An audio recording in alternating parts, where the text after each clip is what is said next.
Welcome to Drum and Drummer, a podcast focused on drums, drumming and drummers. I'm George Pickering and that's Ben Winty, and we are both professional drummers in this business we call music. So stick around and join us as we pass the time whilst trying to stay in time.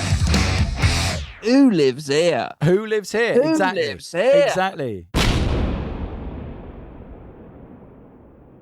Okay, Drum and Drummer, episode 232. 232. That's a lot, isn't it? That is a lot. It's sort of the numbers don't mean anything now. No. Well, 250 soon. Yeah, 250. I feel like we have to do something. We've got to do something at some point, mate. We can't just keep doing this. Yeah. No, it's all good fun. We love it. Anything. We love it. George has got itchy legs. Yeah. He might have caught something up. Yeah. George, what happened? Great. Where do I start? I mean, I'll start on the Thursday. I went and stayed up at Jimmy's. Got the van from Ben and Georgie's. Stayed at Jimmy's. And then Friday, we were off to Newcastle. So, drove up. Me, Jimmy, Chris, Milos. Because I want space in the other van. The rest of the band, the kids, the babysitter, etc., you know. So we went up. Bombed it to Newcastle. Do you know what I mean? Just 4 boys.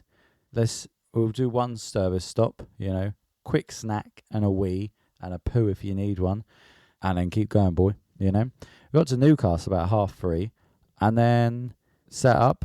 Cool venue. You know, can't remember what it's called. The Grove. It's called the Grove, right? Bike Grove. And yes, because we were on the road. The Biker Road or something, you know? Yeah. And we were playing at the venue, the Grove. Yeah. So... No paintball. What do you mean? No. I never used to watch Biker Grove. I was a bit too... bit young for that, yeah. Bit young for that. I'm aware of it. I think it was just ending, just as I was watching TV. You missed out. Yeah, I'm aware. Open my eyes, man. I'm blind. This is lost on me. Lost on you, isn't it? But anyway, we set up. Then the rest of the gang came along, got everything set up, and then we explored a little bit, but not really. Got an amazing taco, or mama. Just one. Two. Just a big two between the lot, yeah. Yeah. The bike Milos one end. One tackle. Exactly. Yeah. But had some delicious tacos, and then we're like, right, gig time, you know, and really good crowd, as in big, you know. You kind of go on stage like, oh, this is good. A lot of people here. As always, been going through this run of shows. So Lainey Wilson set first, you know. That all went well. It was quite sweet as well because kids were at the gig, so they got to see perform, which is quite cool, you know. And then got off stage, very quick change, and then did the Zach set, which was also great. You know, it was kind of just really good crowd. The Newcastle crowd were very up for it.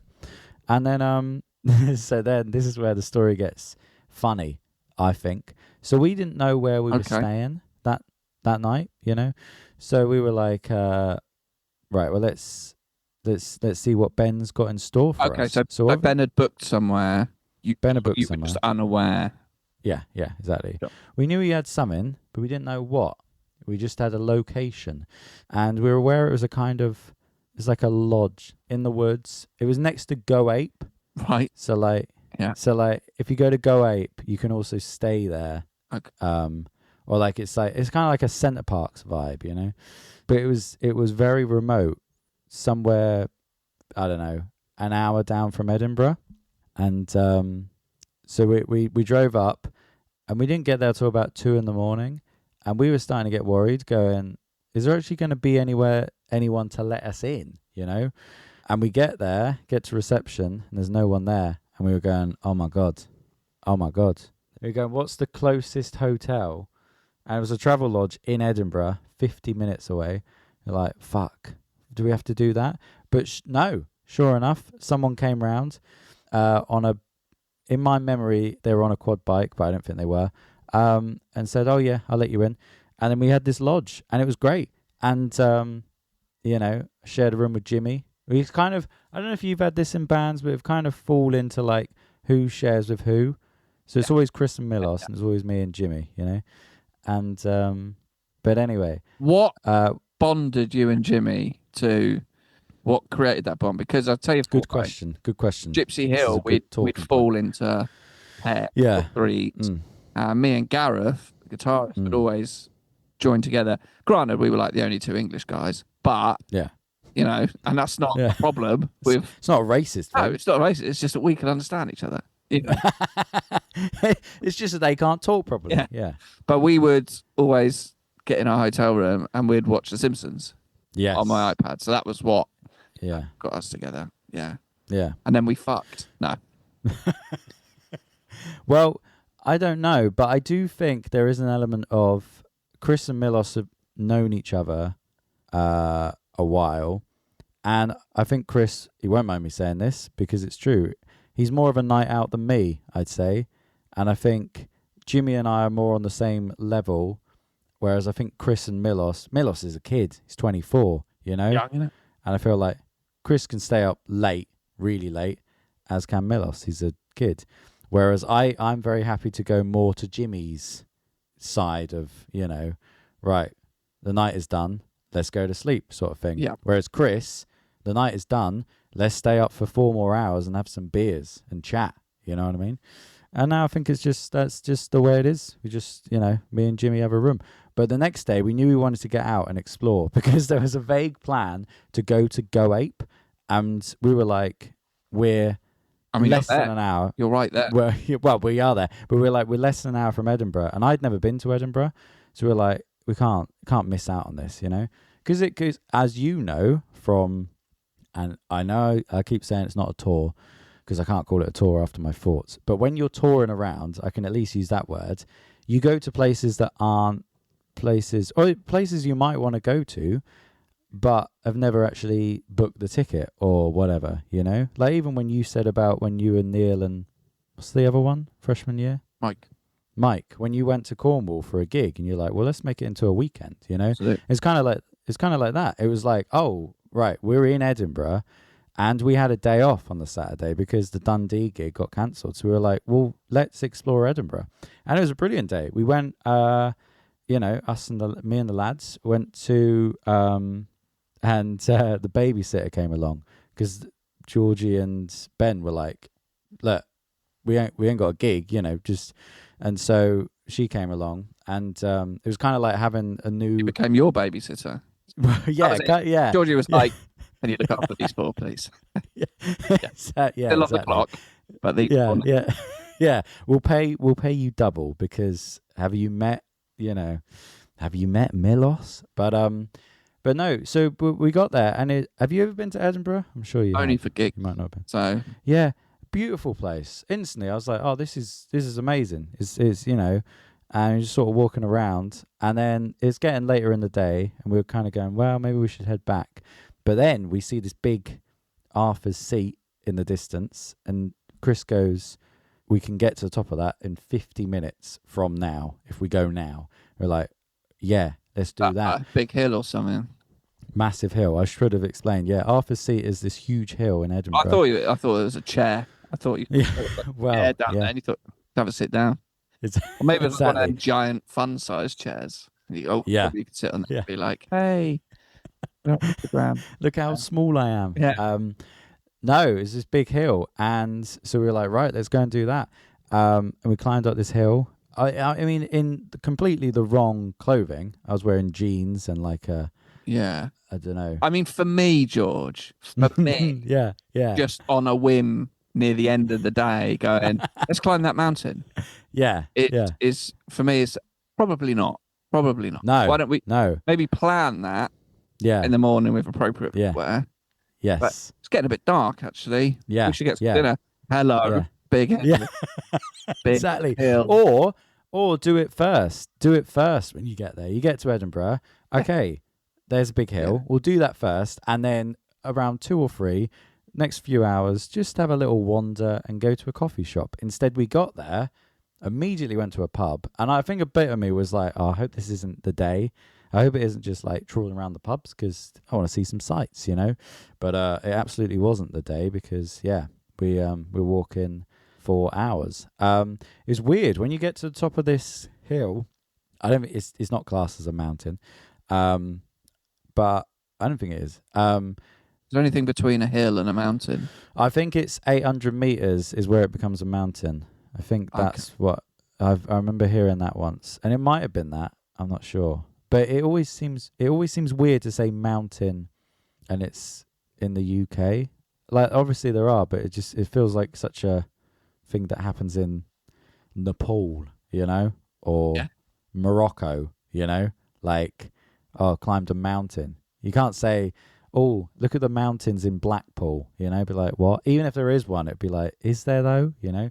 But anyway, we get to the top, and it's weird. I got a bit of, I don't know, fear of heights up there because it's when you're at the top, you can't see the route back down because you're just on the rock at the top, and you're going, oh my God, I live here now, you know? What was your risk of death? Well, low, very low. Yeah. But there's still that thing of like, what if I just jumped, you know? Yeah. Like, you know, or slipped. And you're looking at it going, even if I slipped, there's no way I'd actually fall off because it's not like a sheer drop. It's, you know, there's a smooth, but there's still a part of you that goes, yeah, but what if though? What if, you know?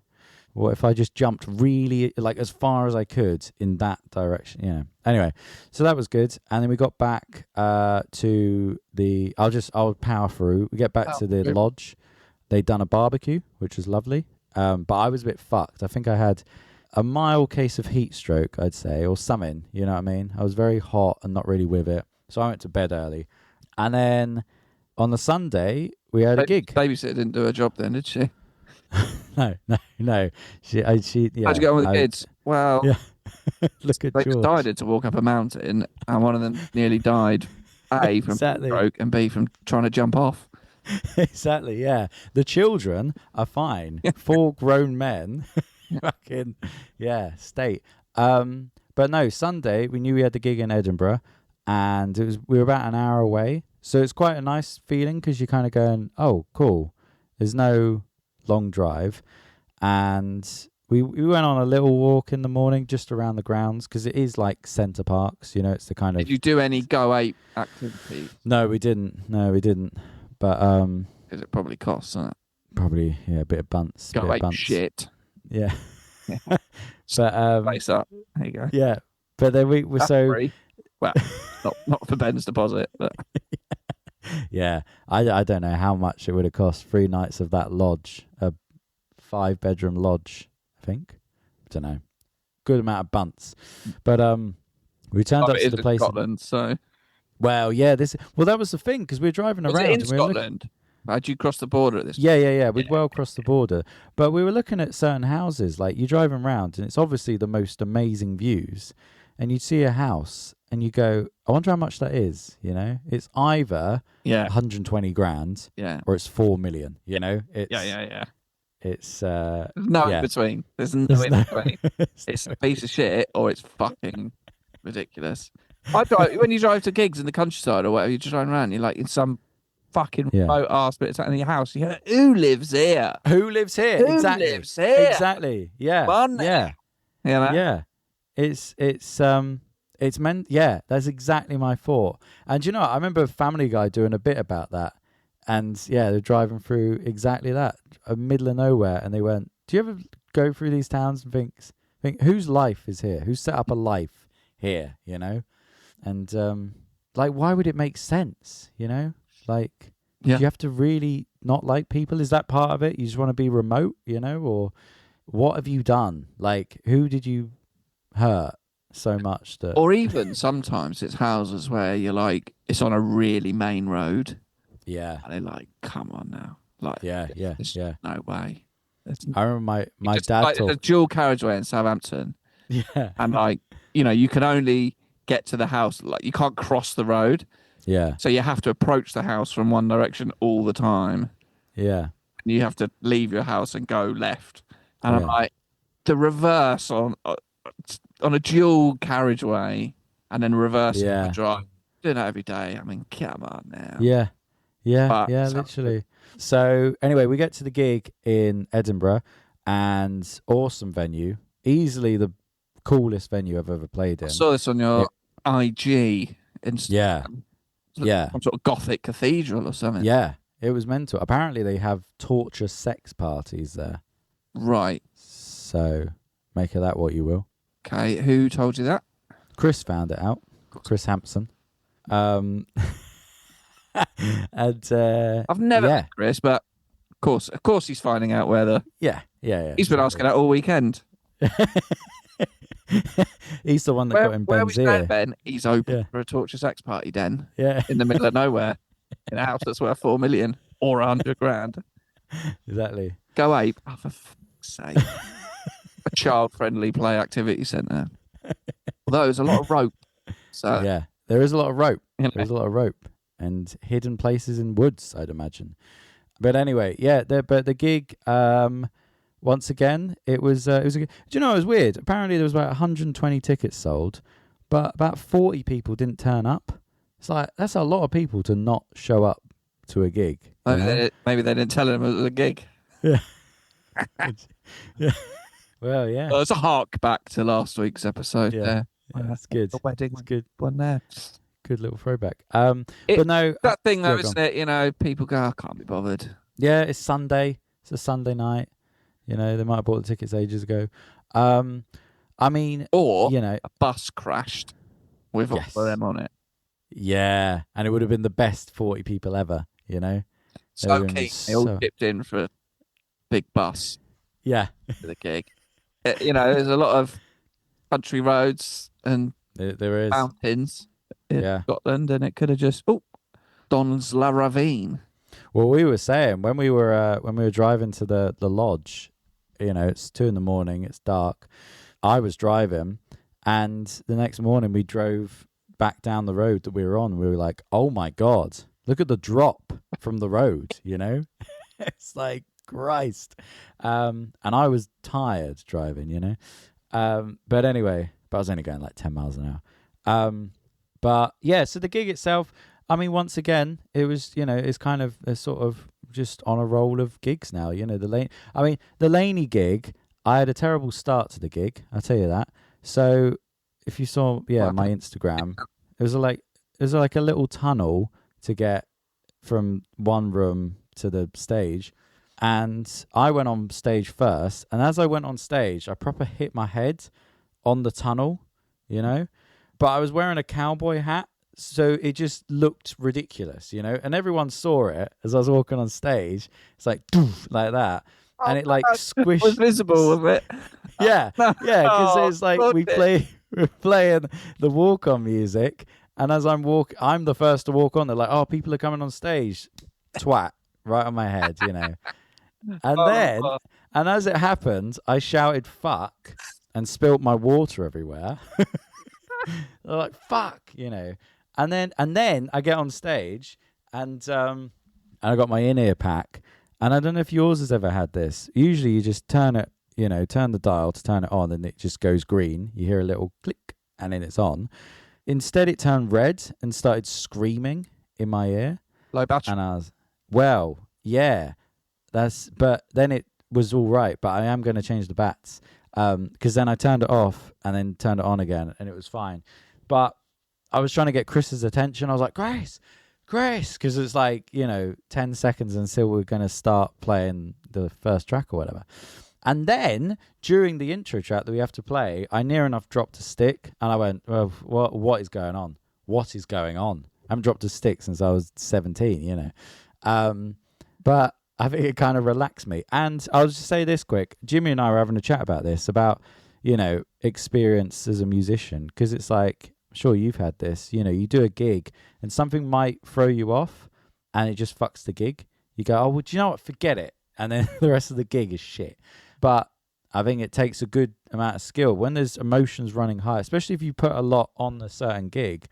And if a few things go wrong, you can very easily be like, well, fuck this. I don't care. You know, but to actually like pull yourself out and go, that's funny, carry on and try and enjoy it. Like I remember when I know I talk about the Mallorca gig.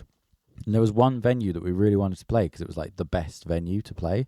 And I just wasn't having a good gig, and I was fucking livid. For like a few hours afterwards, I was like, this is shit. I hate, like, after the gig had happened, you know? And I think, yeah, it's very easy to get in your own head and be like, oh, this is awful. But instead go, it's happened, it's gone, you know? People have forgot that you, not everyone, you know, some people might still be like, that was funny, he hit his head. And the cowboy hat squished down. But, but yeah, but I just love to say it like you're like, hey, intro music. I don't know what you come on to, the Rocky theme. Donk, slaps his head, drops his water. The cowboy hat goes over your eyes. You stumble onto the stage, trip over, knock the drum kit. Yeah, but anyway, we did the gig, and yeah, it was great. Lainey gig was great. Zach set was great, and then we were on the road back to the lodge for one last night. We stayed up for a bit. It was quite sweet, you know. It's kind of like, okay, we're cool, we're done, you know. But we knew we had to wake up the next day, and yeah, we were on the road by 8 to go back. And I was ambitious because I did message you and say, do you want to do the podcast today? Because I thought we were setting route for Jimmy's place. We were actually setting route for Chris's place, and then we had to drive on to Jimmy's. By the time I got to Jimmy's, it was like 5, you know, and then I still had to drive from South London to Crawley, and then Crawley back to Hove. I think I got back about 8.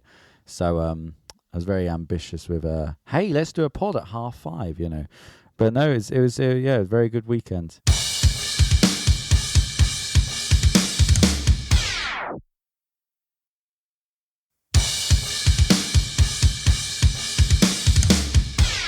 How are you? I'm good. Yeah, I've just got something written down actually to. It's gonna be good. Compass notebook. Do some of these now, actually. No, because it's Isaiah something.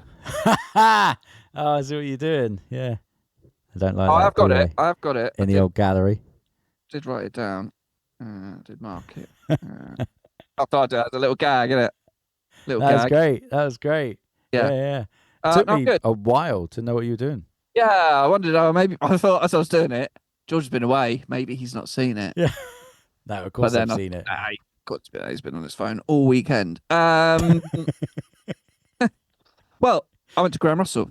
Oh yeah. I went to Graham Russell on Saturday. Yeah.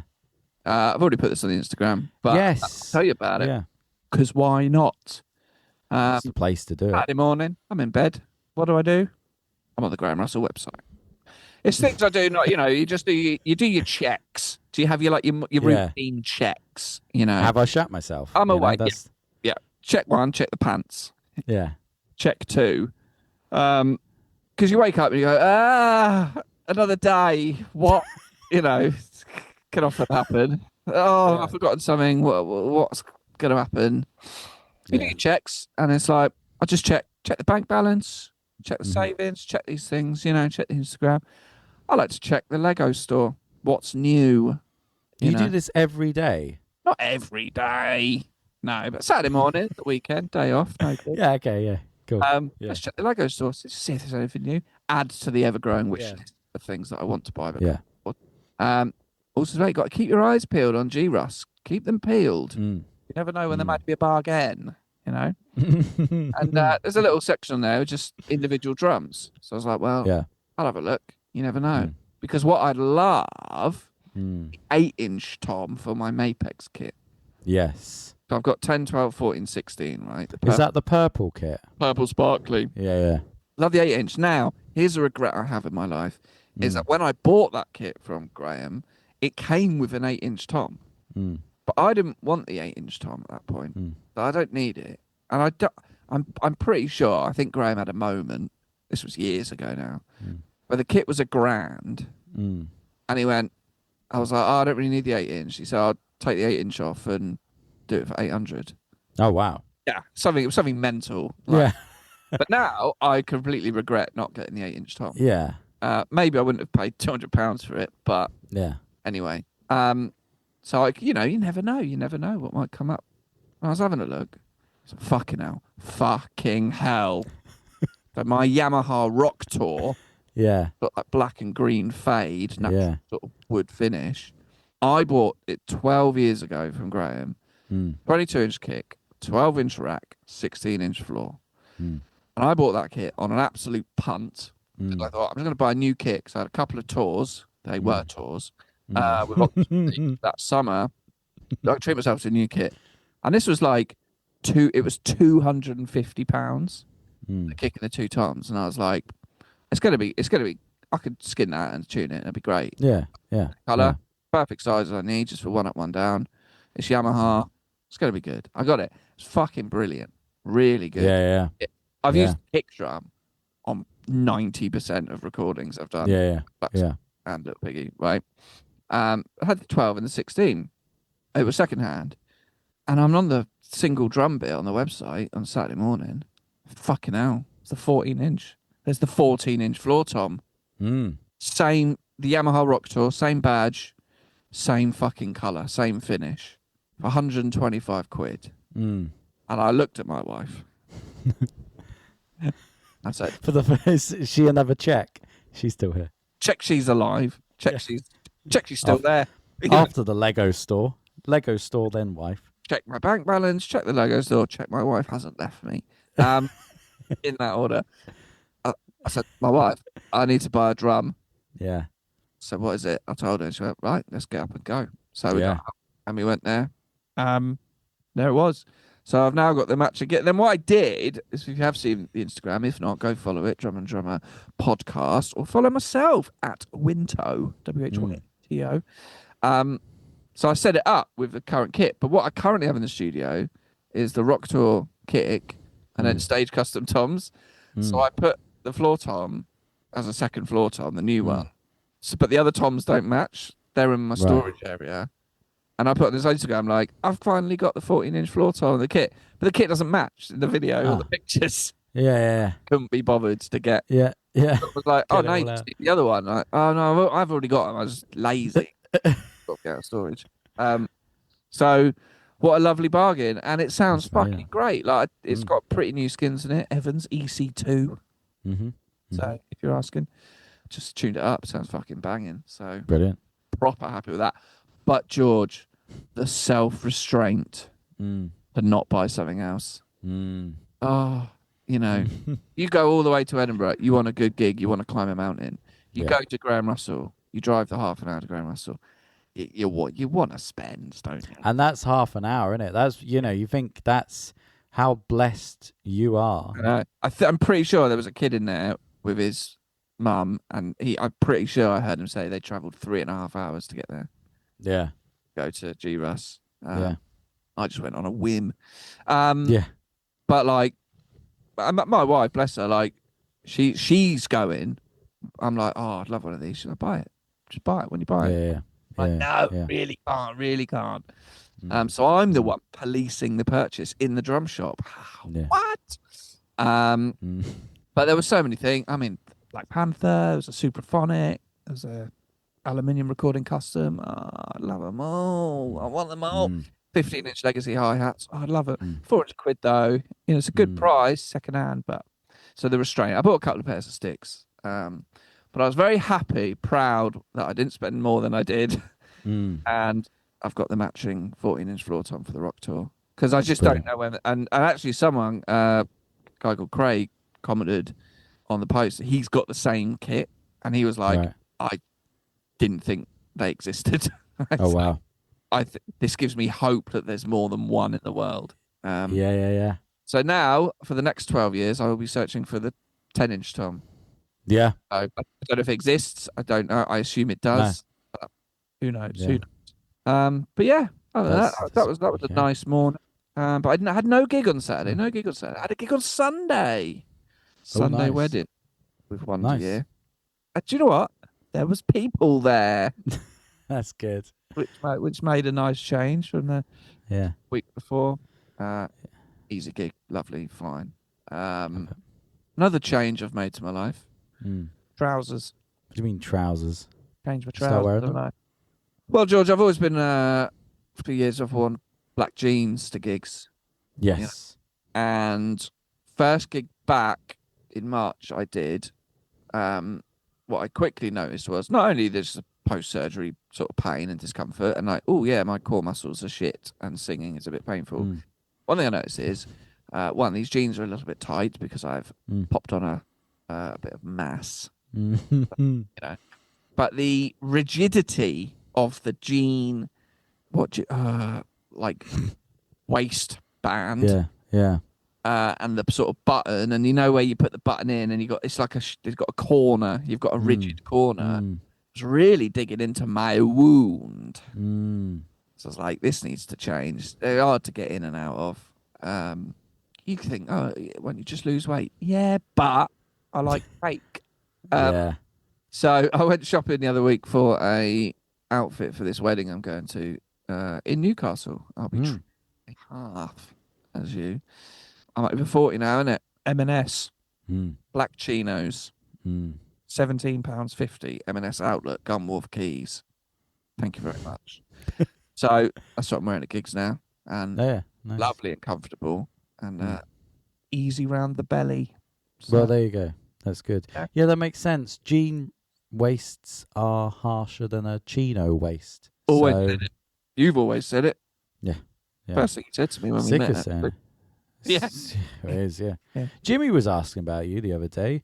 He said, how do you know Ben? I said, that's a long old story, that one, So good job, we got an 8-hour car journey to yeah, exactly. Yeah. He said that, don't bother. Yeah. We barely got past, 2013. So, and another funny thing we said is like, that's enough. That's enough.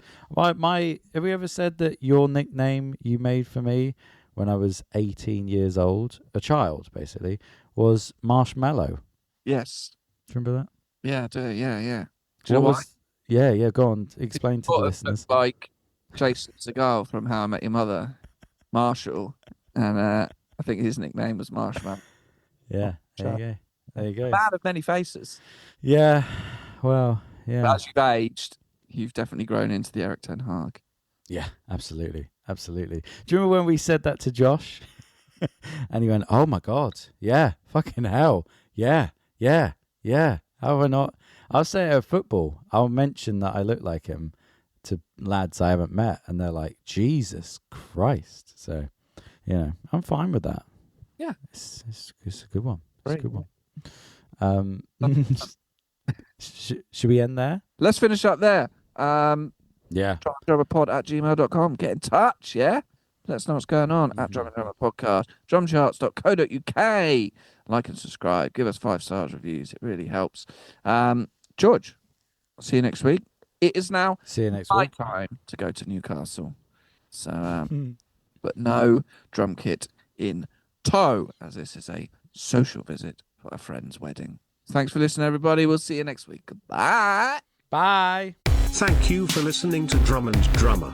You can find us on Instagram at Drum and Drummer Podcast. And you can send us an email to drumanddrummerpod@gmail.com. Remember, just pick up the sticks and twat it.